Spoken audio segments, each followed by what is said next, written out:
अगर आप अपनी लाइफ में एक बहुत अच्छी सी नौकरी की तलाश कर रहे हैं, एक बहुत अच्छे पैकेज को इमेजिन कर रहे हैं, एक अच्छे एनवायरनमेंट को इमेजिन कर रहे हैं और एक बहुत ही अच्छे बॉस को भी इमेजिन कर रहे हैं। देखो, जहाँ हमें काम करना है, जिन लोगों के साथ काम करना है, उनके बारे में भी हमें सोचना पड़ेगा। अगर नहीं सोचते हो तो यही भूल है आपको। जब आप लॉ ऑफ अट्रैक्शन को अपनी लाइफ में लगाते हैं तो बहुत स्पेसिफिक छोटी छोटी चीज़ों को आपको इमेजिन करना होता है। अगर आप एक अच्छी कंपनी की तलाश में हैं तो आपको इमेजिन करना पड़ेगा उस कंपनी का एनवायरनमेंट,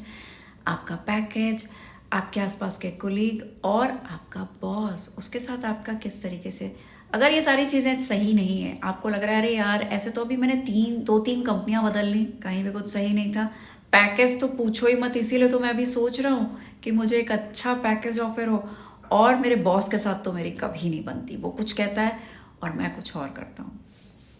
उसको मैं कभी पसंद ही नहीं आया। अगर ये सारी चीज़ें हैं तो आपको ज़रूरत है कि आप लॉ ऑफ अट्रैक्शन को यूज़ करें।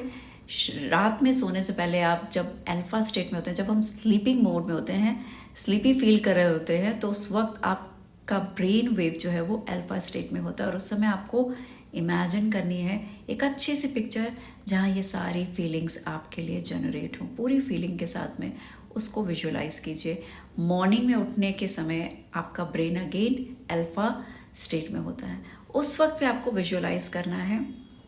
वो सारी चीज़ें जो आपकी मूवी में आनी चाहिए, जो आपकी स्क्रिप्ट और स्टोरी में होनी चाहिए, उनको आपको विजुअलाइज करना है और फील करना है।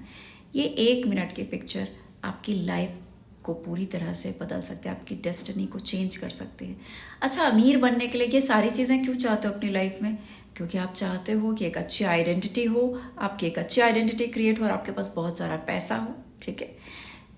तो कोई भी काम करना चाहेगा तो बिना पैसे के तो नहीं, अपनी लाइफ में पैसा पाना चाहता है तो थोड़ी थोड़ी प्रैक्टिस करना शुरू कीजिए कि एक रिच, एक जेंटलमैन पर्सन अगर किसी रेस्टोरेंट में गया है और वहाँ उसने उसके पॉकेट में मान लीजिए थोड़े ही पैसे हैं, आपके पॉकेट में उस समय सिर्फ मान लीजिए खाना खाने के बाद सिर्फ 50 रुपये पड़े हुए, तो उसमें से आपने अगर 20 रुपये टिप दे दिए तो ये फीलिंग आपको उस वक्त बहुत अच्छी लगेगी। हम उठते हैं ना, जब आप थोड़ा पैसा दे के उठते हो ना, टिप दे करके उठते हो ना, तो आपके चेयर को, कुर्सी को पीछे करके उठने की एक बॉडी लैंग्वेज ही अलग होती है, एक कॉन्फिडेंस होता है उसमें, एक आत्मविश्वास होता है, एक रिचनेस होती है, उसको फील कीजिए। ऐसी छोटी छोटी बहुत सारी चीज़ें हैं जहाँ आप अपने रिचनेस को फील कर सकते हैं। जब हर वक्त आप उसी